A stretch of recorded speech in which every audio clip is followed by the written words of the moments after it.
Next we have Howard Ratner, Executive Director of CORE, long history at publishers like Nature and Wiley, currently leading the CORE's initiative, the clearinghouse for publishers.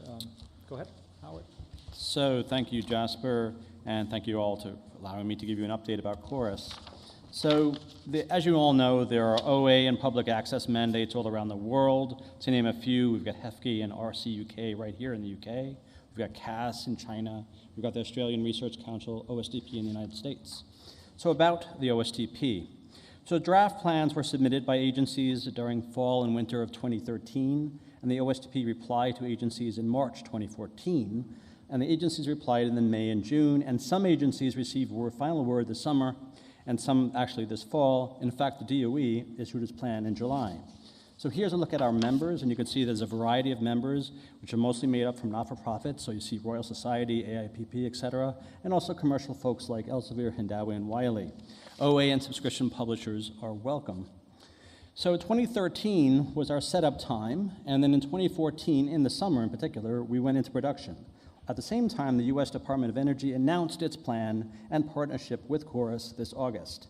But now our focus is on publisher onboarding and membership drive, while also listening to international needs. So the Chorus board and I have spent countless meetings with agencies, and I'm happy to say that very soon you will hopefully hear some new announcements coming from agencies about their support.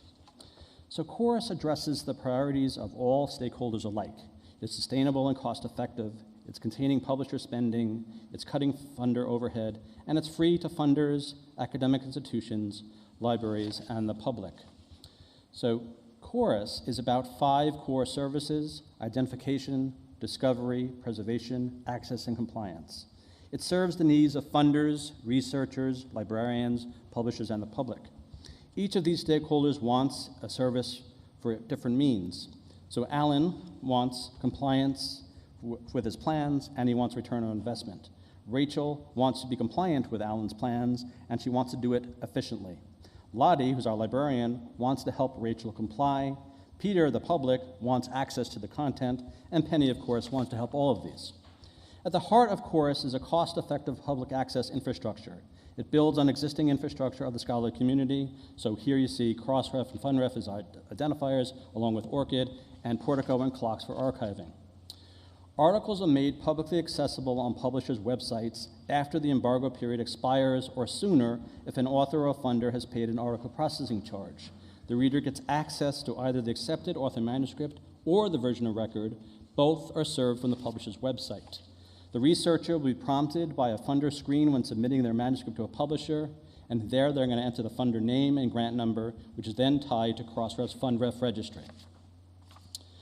The other 3 services that we have are discovery, and that's done using the Chorus search engine or via a commercial search engine, or an agency-developed one using all of the open APIs that we have, and that's all tied into the Crossref metadata. Compliance is done using our dashboard service, and finally, preservation is once again on Portico and Clocks. So the thing that I really want to focus on today, which you'll see in a moment, is having to do with how we've been successful. So since going into production this summer, we've seen a steady growth of articles from funded research that we monitor. This growth of 25,000 to 52,000 articles is really only the beginning, and it's only from our dozen or so current members, and also note it's only from US agencies, but we see a huge growth potential here. The next slide is all about the breakdown there. So here you can see that the NSF is at the top with over 20,000 records from our member collection, which is followed suit by the NIH, DOE, and then DOD. Now regarding share, so the Chorus objective here is to work with them very carefully on persistent identifiers, metrics, and a notification system. We're exploring all different kinds of areas of collaboration with SHARE, and in fact, we're an active member of the SHARE Workflow Working Group. But data, which has been talked about so much here.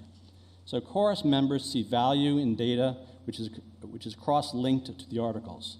We're very excited about the work being done by Crossref and DataCite, RMAP, Dataverse, Dryad, and Figshare.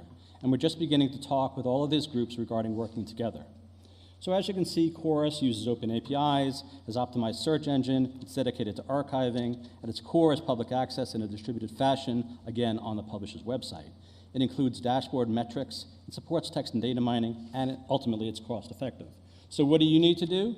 Tag your content with Crossref FundRef agency identifiers and your embargo metadata. Provide public access to articles on your site with reuse license terms. Preserve your content with an archiving service, and ultimately let Chorus do the rest. Thank you. Thank you, Howard. Update on Chorus.